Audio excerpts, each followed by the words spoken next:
Antonio Brown, what an eventful week. Lots to say, so let's dive right in. Regarding his ankle, was the injury serious?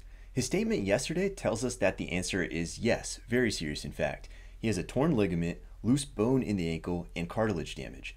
So with that long list, was it even appropriate to ask him to play? NFL players, of course, played through a lot.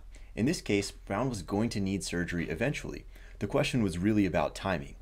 Pain level here was undoubtedly not small.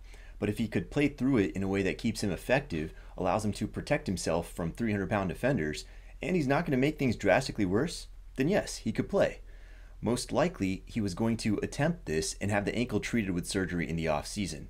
But after trying, Brown said it was too painful, and if a player doesn't feel physically able, there's plenty of medical data to say that he's at risk by being out there. We know this ankle had been injured for a while this year.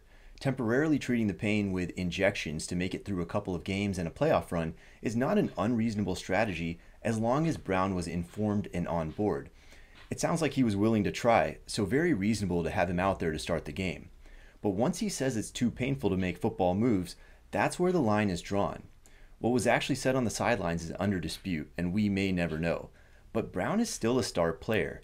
His stats in his 6 games this year were strong, and he was a top 12 fantasy wide receiver in 4 of those weeks. And so now, will he be back? From the injury side, I would very much expect that answer to be yes. He's going to have ankle surgery, but he should be at full speed in the 3 to 6 month range depending on what exactly they find at the time of surgery. Even on the longer end of that spectrum, he's back in time for training camp and week 1.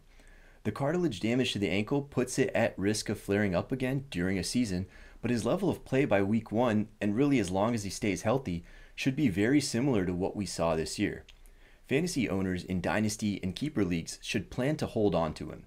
Redraft players should put him on their target list as a late round value pick who could very realistically be a top 10 wide receiver at the end of next year. That's all for now. Stay tuned for more.